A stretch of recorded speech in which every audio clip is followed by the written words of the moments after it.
Bueno, yo quería hablar un poquito del primer libro de Samuel, que es el libro de la transición. Samuel es el hombre que Dios usó para hacer esta transición. Y desde el principio hasta el libro de Samuel, la nación de Israel está bajo la teocracia. O sea, que Dios era su rey y líder. Teocracia, ¿qué quiere decir? Que Dios era el rey y líder, o sea, que ellos estaban guiados por Dios mismo. Pero por la rebelión del pueblo y debido a la desobediencia bajo los jueces, esta época de la teocracia fue un fracaso. Y así que Dios levanta a Samuel como último juez y también como profeta de la nación de Israel, y a través de él realiza esta transición, ¿no?, del tiempo de la anarquía, esta transición de la anarquía del tiempo de los jueces a la monarquía del tiempo de los reyes. Samuel es diferente a los demás jueces por su relación con la palabra de Dios. Por eso Dios lo usa tanto. ¿No tenés? Bueno. Primera de Samuel 3, 19. 3, 19, 20. Y Samuel creció y Jehová estaba con él, y no dejó caer a tierra ninguna de sus palabras. Y todo Israel, desde Dan hasta Beerseba, conoció que Samuel era fiel profeta de Jehová. Bueno, este primer libro de Samuel también podría llamarse el libro de Saúl, porque con la gran mayoría de su contenido trata de la vida de este primer rey, ¿no es cierto? Debido a que el pueblo no quería esperar a que Dios proveyera un rey, entonces escogieron a Saúl, que llegó a ser uno de los 18 tipos principales del anticristo. Primera de Samuel 7, 9. 7, 9.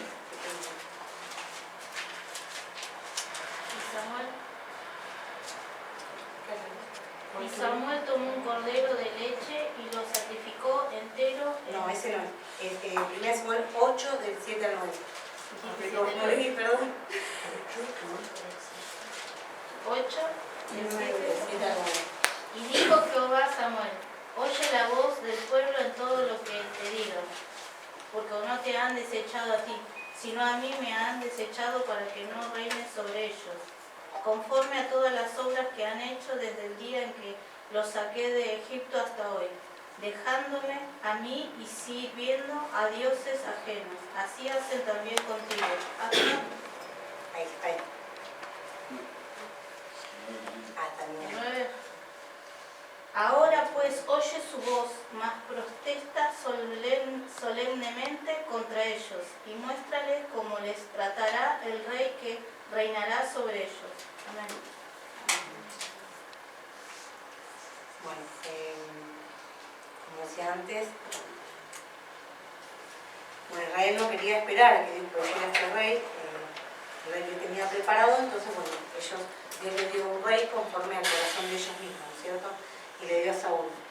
El principal problema de Saúl era que, Dios no lo escogió para ser rey de Israel, sino el mismo pueblo, los israelitas.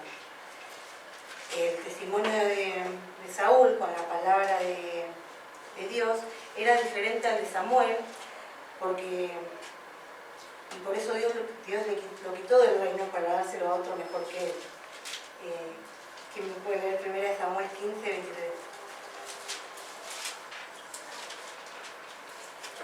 15, lo leo. Sí, 23. 15 o 23. 15, 23. 15-23.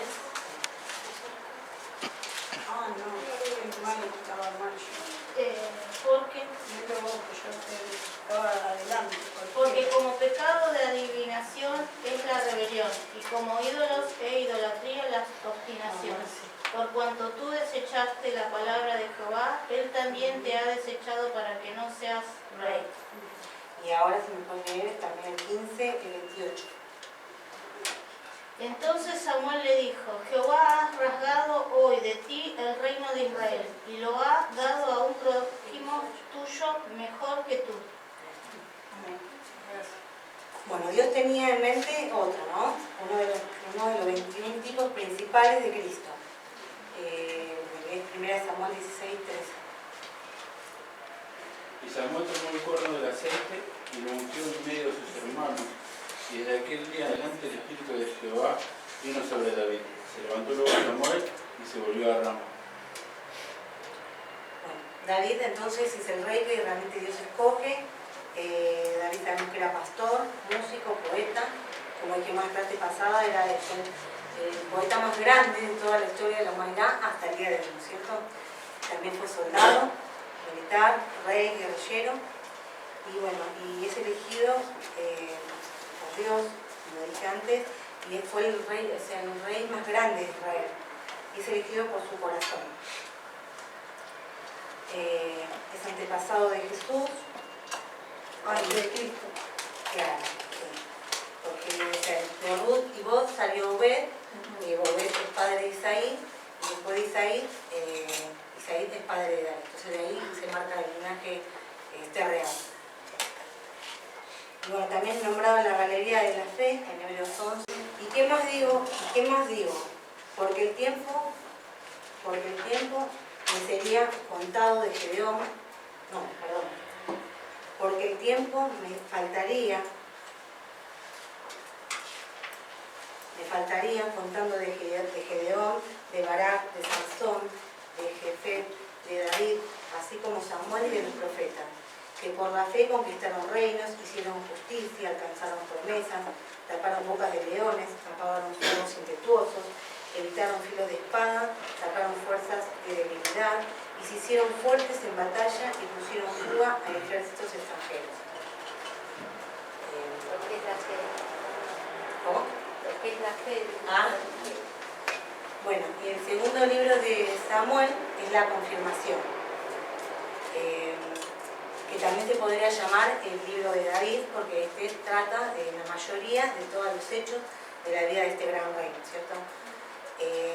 El reino que antes era dividido bajo el reinado de Saúl, ahora se une y se confirma bajo David, quien empieza a extender las fronteras de Israel, derrotando a todos los enemigos que se encuentran.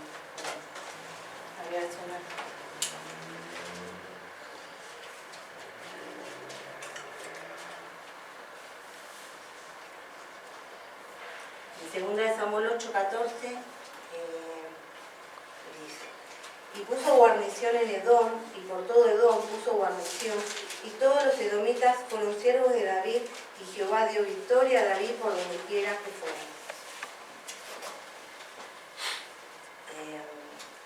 Bueno, David es hombre de guerra, es un cuadro de Jesucristo en su segunda y gloriosa venida, así como rey David. Jesucristo hará guerra contra los enemigos de Israel y los sacará de la tierra que Dios le dio a Israel. Al final de la vida de David vemos también que hay paz en el reinado y que Israel ocupa casi toda la tierra prometida. Durante este último tiempo de paz es que el reino pasa a su hijo Salomón, que es un tipo y cuadro sobre el trono de David durante el milenio, cuando Jesús reinará como rey. Buena, por decirlo, del lado de David, reinado de David, todos sus altibajos, ¿no? Todo esto que dijimos acá son parte de todo lo bueno que David pudo lograr, pero bueno, también sabemos que está la parte fea de David, como la de todos nosotros, ¿no? Todos nosotros tenemos nuestra parte donde nos equivocamos, y bueno, y aprendemos después. Bueno, uno de esos es en 2 Samuel 11, donde David comete adulterio con Betsabé. Después, donde también en el mismo capítulo asesina a Urías, esposo de Betsabé, para tapar el adulterio. Después también desobedeció directamente a Dios al tomar un censo en el pueblo en 2 Samuel 24, y tampoco supo lidiar con el pecado. El de David fue que supo reconocer sus pecados, ¿no? Ante Dios. Entonces, quizás por eso Dios dice que tenía un corazón a su voluntad, ¿no? Conforme a su voluntad, porque si bien había pecado, pero él era sincero con Dios, ¿no? Le contaba, o sea, así como Saúl también lo perseguía, le contaba desde sus peores deseos, de ira, de enojo, de todo lo malo que él podía sentir. Él era sincero con Dios, él se lo contaba, él no ocultaba, ¿no? Que él solamente decía lo bueno o lo que quería que lo salve, ¿no? Quizás eso hizo que su corazón sea conforme a lo que Dios decía, un corazón conforme a lo que Dios quería. Que él expresaba todos sus sentimientos, entonces sus oraciones llegaban a ser como una alabanza, porque él sacaba de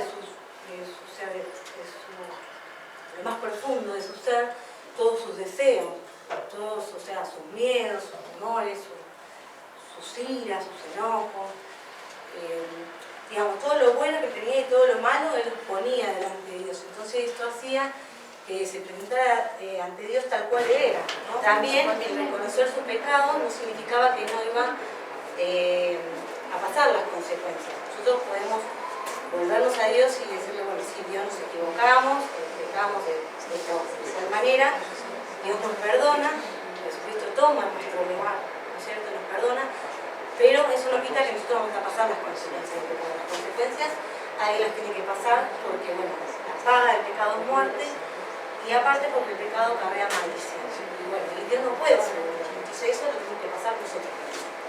Dios nos perdona, Dios pone a Jesucristo una vez más que tome nuestro lugar y nos vuelve a limpiar, ¿no es cierto? Pero el pecado lo pasamos, David también nos pasó, David puso también que no supo lidiar con el pecado de los otros. Amós y Tamar, Amós abusó de Tamar. Después también está la historia de que Absalón se sublevó a David y bueno, después que murió más adelante. ¿Por qué? Porque el pecado del padre hay no tiene que pagar. O sea, eso que él sembró, o sea, en un momento lo va a ver. Entonces, está bien, fue a través de sus hijos, lo que no quisieron. Pero bueno, nosotros, así como pecamos, Dios nos perdona, pero la consecuencia. Esta es como la parte fea de David, pero que lo hizo reconocerse más ante Dios, ¿no? Porque él podía. Porque él no era un careta, no era que le decía, bueno, sí, esta parte, o sea, te digo esto, lo bueno, o te digo, no sé, que una parte, usted decía todo, él ponía todo en la iglesia. Entonces, como él ponía todo, Dios, él quería eso, quería tener una amistad, una comunicación directa, profunda, que es lo que Dios quiere con nosotros, que tengamos esa comunicación, que nosotros podamos expresarle todo, y ahí es donde Él puede obrar sobre nuestras situaciones. Y no le decimos como conoce, o sea, Dios conoce y sabe todo, pero Dios lo que quiere es que nosotros lo reconozcamos, ¿no? Y que reconozcamos también su poderío, su soberanía, que le demos lugar a Él para que Él haga lo que somos. Se divide en 5 libros, el primero es del 1 al 41, estos están escritos por David, es similar al libro de Génesis, así como en Génesis nos muestra cómo la humanidad fue creada, cayó luego en pecado y luego se le prometió la redención. Muchos de estos salmos hablan de seres humanos bendecidos, caídos y regresados.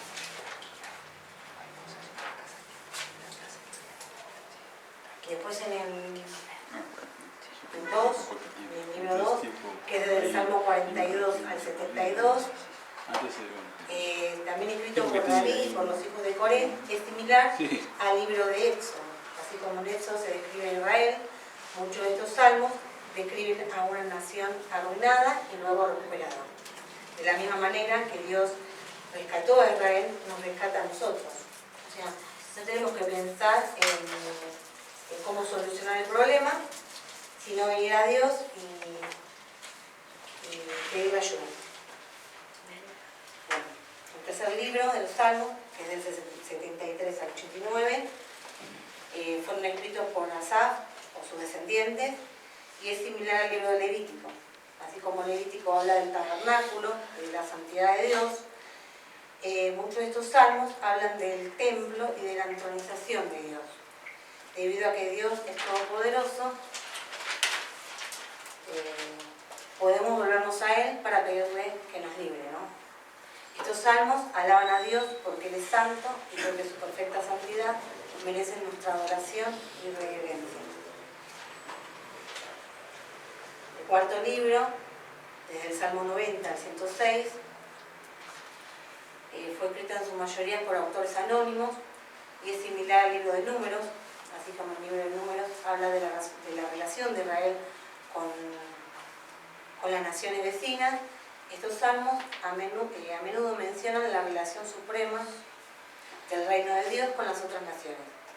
Debido a que somos ciudadanos de un reino, el reino de Dios, podemos mantener los acontecimientos y problemas de la tierra en su perspectiva adecuada. Y el quinto libro de los Salmos, que es del 107 al 150, también principalmente escrito por David, es similar al libro de Deuteronomio. Así como Deuteronomio muestra especial interés en Dios y en su palabra, estos salmos son himnos de alabanza, gratitud por Dios y por su palabra. La mayoría fueron puestos con música y se usaron en la adoración. Así que podemos utilizarlo como lo usaban antes, como himnos de alabanza y de adoración. Mi alma se aferrará a Dios.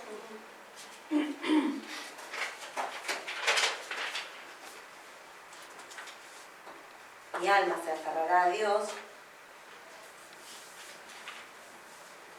y su diestra me sostiene.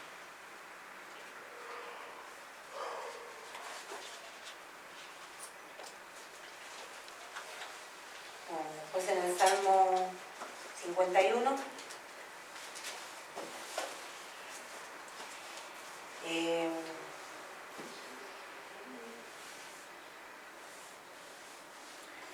después de que lo confrontaron con el adulterio con Betsabé, que los sacrificios de Dios son un espíritu quebrantado, que Dios no desprecia un corazón quebrantado y contrito.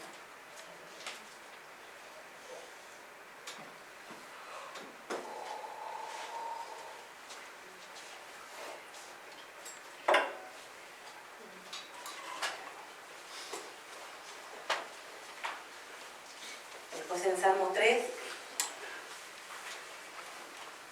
durante la rebelión de Absalón, su hijo, aprendió que la salvación viene de Dios. Y después por último, que la salvación viene de Dios.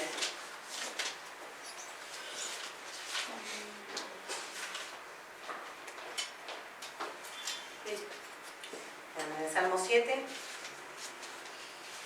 durante la rebelión de Absalón, su hijo también,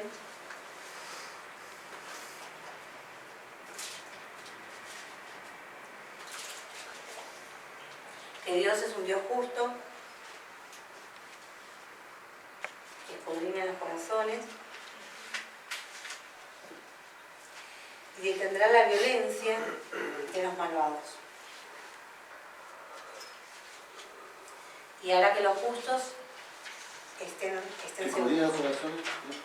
Sí. Espera. Escudriña los corazones y detendrá la violencia de los malvados y hará que los justos estén seguros. Detendrá la violencia de los malvados y hará que los justos estén a salvo, seguros. David y Goliat. Quiero leer primero el capítulo y después lo vamos desarrollando y vemos algunos versículos que estoy atento que son, digamos, importantes para mi vida en sí. David mata a Goliat. Los filisteos juntaron sus ejércitos para la guerra y se congregaron en Soco, que es de Judá, y acamparon entre Soco y Aseca en Efes-Damim. También Saúl y los hombres de Israel se juntaron y acamparon en el valle de Ela y se pusieron en orden de batalla contra los filisteos.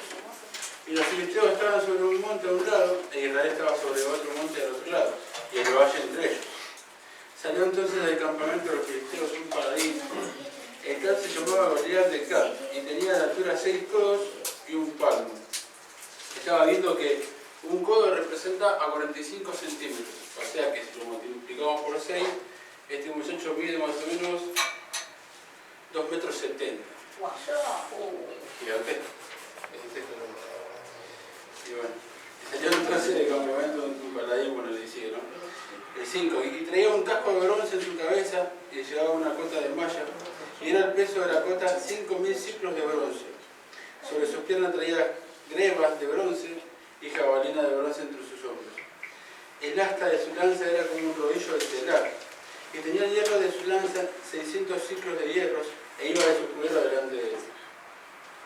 Y se paró y dio voces a los escuadrones de Israel diciéndoles: ¿para qué os habéis puestos en orden de batalla? No soy yo el filisteo, y vosotros los siervos de Saúl. escoged entre vosotros un hombre que venga contra mí, y si él pidiera pelear conmigo y me obedeciere, nosotros seremos vuestros siervos. Y si yo pudiere más que él y me obedeciere, vosotros seréis nuestros siervos, y nos serviréis.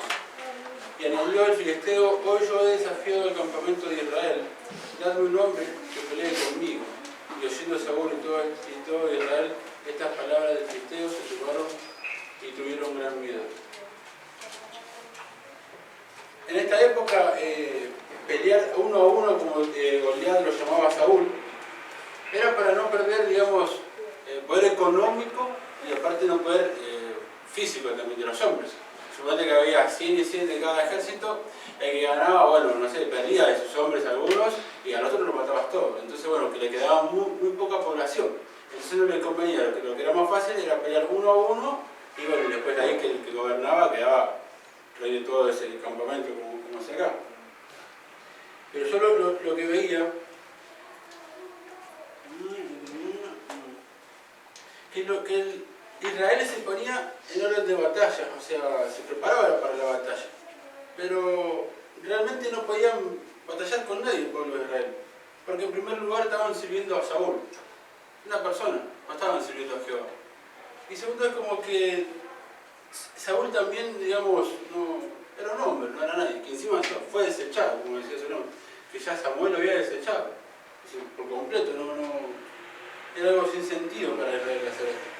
Pero Dios, que es tan amoroso, tan con su amor, ya tenía algo planeado para Israel, para sacarlo de esta situación. Tenía un nuevo comienzo, David, un Salvador, que ya estaba ungido por Samuel, un profeta de Dios. 15.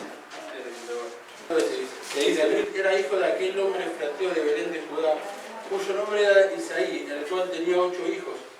Y en el tiempo de Saúl, este hombre era viejo y de gran edad entre los hombres. Podemos ver que David era el octavo hijo de Isaí. Y el número 8 representa a un nuevo comienzo. Ustedes fíjense cuando en Génesis Dios hizo la tierra, que las hizo y la conformó y la produjo en 6 días. El séptimo día descansó, pero no porque estaba cansado, sino porque estaba todo perfecto, ya estaba todo consumado. Y el octavo día empezó de vuelta. O sea que hizo un nuevo comienzo para todos. Ahora, lo mismo pasa.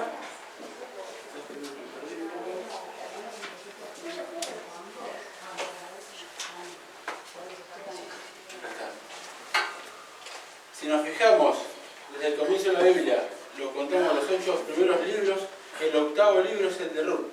Es un libro es de la historia de un nuevo comienzo, de un gentil que se casa con un judío, o sea, una moabita con un judío.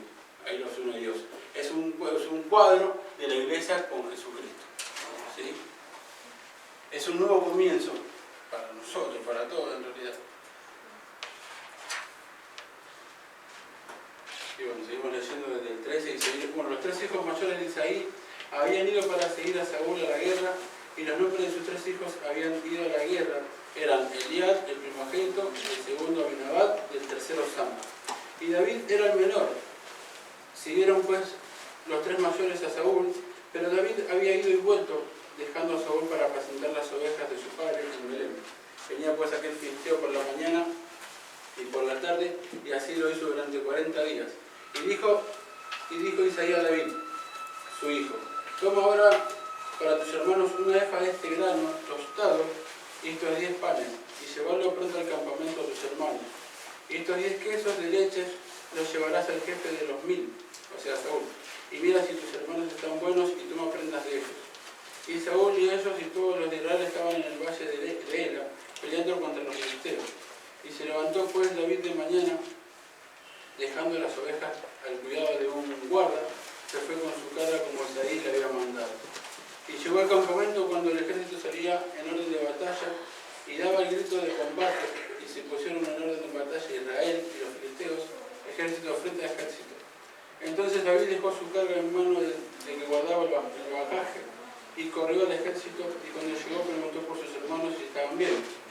Mientras él hablaba con ellos, he aquí que aquel paladín que se ponía en medio de los 2 campamentos, que se llamaba Goliat, el filisteo de Gat, salió entre las filas de los filisteos y habló las mismas palabras y las oyó a David. Marqué el versículo 13 hasta el 23 porque me llamó la atención lo que hacía David, cómo obedecía a su padre, a Isaí. Cuando uno obedece al Espíritu Santo, mayormente va a dar en el lugar justo, y en el tiempo justo, y en el momento justo. O sea, acá Isaí es un cuadro, un tipo del Espíritu Santo. Porque siempre David lo está obediendo a su padre. Y nosotros tenemos que hacer lo mismo, básicamente, obedecer al Espíritu Santo. Para estar en el lugar justo, porque a veces, si nosotros tomamos nuestra decisión y vamos para acá y vamos para allá, pero si no escuchamos al Espíritu, no vamos a estar donde Él quiere que estén. Tenía que estar acá David para oír lo que decía este filisteo. Y la verdad que es asombroso la obediencia de David en todo este capítulo. Habla un montón de cosas, pero bueno, yo busqué acá este solo capítulo nada más. Y bueno, todos los varones de Israel que venían a aquel hombre huían de su presencia y tenían gran temor. Y caía uno de los de Israel decía, ¿no habéis visto a aquel hombre que ha salido? Él se adelanta para provocar a Israel. Al que le venciera el rey le enriquecerá con grandes riquezas, y le dará a su hija y eximará de tributos a la casa de Israel, a su padre en Israel. Entonces habló David a los que estaban junto a él diciendo, ¿qué harán al hombre que venciera a este filisteo? Quitar el oprobio de Israel. Porque ¿quién es este filisteo incircunciso para que provoque a los escuadrones del Dios viviente? El pueblo de Israel estaba pasando mucha vergüenza. Y David quería sacar el oprobio de Israel. Porque acá Saúl estaba desesperado. Ya Dios no estaba con él y empezó a ofrecer hasta lo que no tenía. Para sacarse esa situación del encima. Habrá sido muy feo para él. Y aparte ya que Dios le había mandado un espíritu malo, que encima David tenía que ir a tocar el arpa. Le tocaba el arpa para que el espíritu malo se le vaya, y bueno, después David regresaba a la parte de su padre y no descuidaba ningún área, sino estaba siempre haciendo lo físico y también lo espiritual, como el padre le mandaba y como Dios nos manda a nosotros en este tiempo.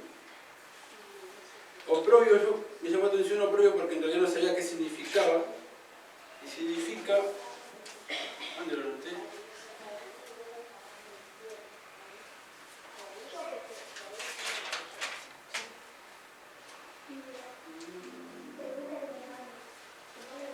Bueno, no sé dónde lo noté, estaba por acá.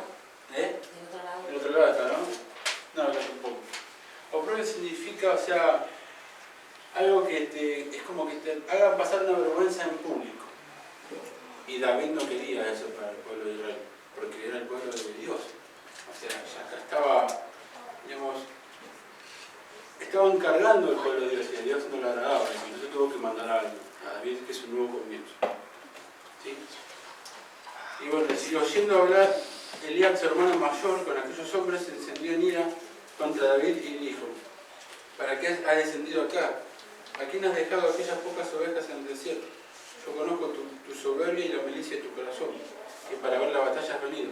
Acá Satanás usó a su hermano, su propia sangre, para agarrarlo a David y decirle, yo conozco la malicia de tu corazón. Es mentira, si solo Dios conoce el corazón de la persona, nosotros no conocemos nada. Podemos ver la parte física nada más, pero después podemos intuir que, mirá, dijo esto, dijo aquello, pero no, nada más. Acá Satanás se anticipa a la derrota que estaba viendo. O sea que en el mundo espiritual no se veía, pero acá sí se veía físicamente, ellos sí. Entonces, ¿qué hizo David? David respondió, he aquí, ¿qué he hecho yo ahora? ¿No es esto mero hablar? Y apartándose de él hacia otros, preguntó de igual manera. Y le dio al pueblo las mismas respuestas de antes. ¿Qué hizo David? Se apartó. Todo el tiempo tenemos que estar apartados para Jesús. Para que cuando alguien nos hable, nos diga algo, no nos sucedan esas cosas. Así que Satanás va a estar siempre, hermano, siempre atento a ver en qué nos puede desviar. Porque Dios nos da un propósito, pero el otro viene, se mete y no podemos.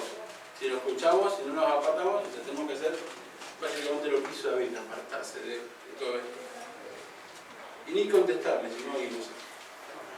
Fueron oídas las palabras que David le había dicho y las refirieron delante de Saúl. Y él lo hizo venir. Y dijo David a Saúl, no desmayes el corazón de ninguno a causa de él. Tu siervo irá y peleará contra el filisteo. dice que David tenía el espíritu de Jehová acá, porque no tenía temor de ir a pelearse contra el filisteo. Y dijo Saúl a David: no podrás tú ir contra aquel filisteo para pelear con él, porque tú eres muchacho y eres un hombre de guerra y de su juventud.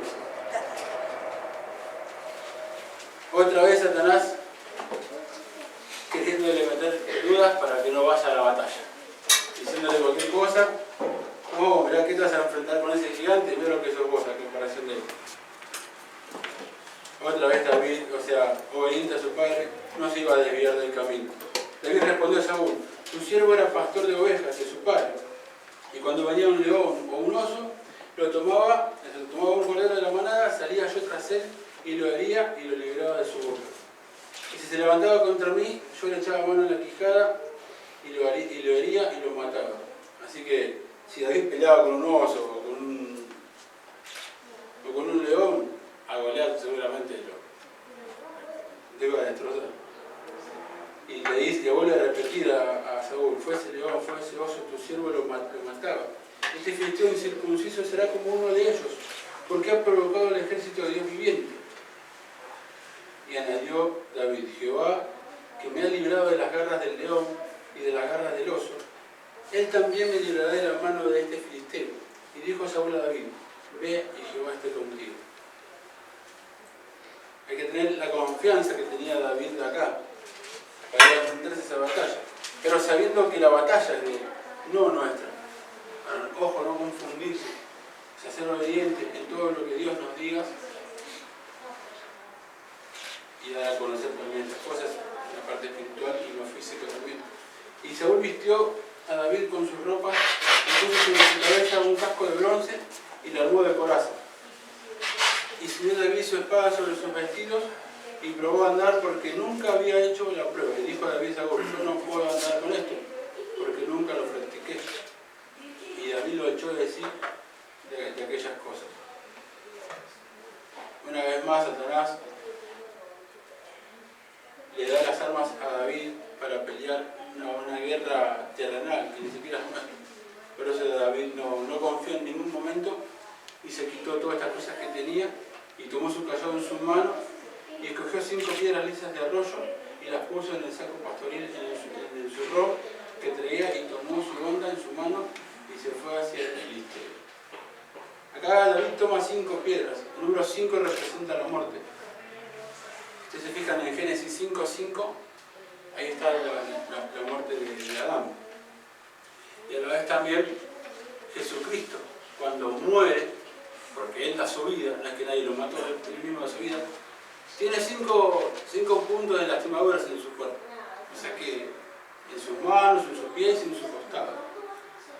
O sea que el número 5 representa la muerte. David habrá agarrado estas 5 piedras representando eso. Vaya a saber si lo sabía o no, pero bueno. Y el filisteo venía andando y acercándose a David y su escudero delante de él. Y cuando el filisteo miró y vio a David, le tuvo un poco, porque era un muchacho y rubio y de hermoso parecer. Y dijo el filisteo a David: ¿soy yo, perro, para que vengas a mí con palos? Y maldijo a David por sus dioses. Dijo luego el filisteo a David: ven a mí y daré tu carne a las aves del cielo y a las ovejas del campo, a las bestias del campo, perdón. Entonces dijo David al filisteo: tú vienes a mí con espada y lanza y jabalina, mas yo vengo a ti en el nombre de Jehová de los ejércitos, el Dios de los escuadrones de Israel, a quien tú has provocado. Qué palabras que le dice acá David. O sea, como que me emociona un poco, porque básicamente nunca hacemos esto. Por ahí tomamos nuestras decisiones nosotros mismos y hacemos las otras cosas.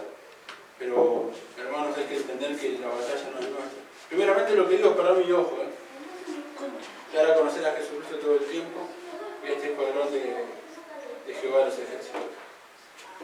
Jehová te entregará en mi mano hoy, y yo te venceré y te cortaré la cabeza, y daré hoy los cuerpos de los filisteos a las aves del cielo y a las bestias de la tierra. Y toda la tierra sabrá que hay Dios en Israel, y sabrá toda esta congregación que Jehová no salva con espada y con lanza, porque de Jehová es la batalla, y Él nos entregará en nuestras manos. Confiemos en Jehová, en Jesucristo todo el tiempo, para cuando venga un gigante podamos defendernos, porque la batalla es de Él, no es nuestra. O simplemente acá, o sea, Dios quiere extender su reino. Y para hacerlo, tenemos que ser obedientes a Él. Y salir a la batalla, pero con las armaduras que Dios nos da. O sea, después si lo puede leer en Efesios 6, habla de las armaduras de Dios, como tenemos que presentarnos día a día. Por acá Satanás no descansó en un momento, usa todo el tiempo a familiares, amigos, pasemos a este tiempo.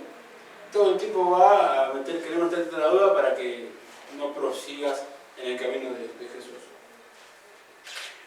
Bueno, y aconteció que cuando el filisteo se levantó y echó a andar y al encuentro de David, David se dio prisa y corrió a la línea de batalla contra el filisteo, y metiendo David su mano en la bolsa, tomó de allí una piedra y la tiró con la honda, e hirió al filisteo en la frente, y la piedra quedó clavada en la frente y cayó sobre su rostro en tierra.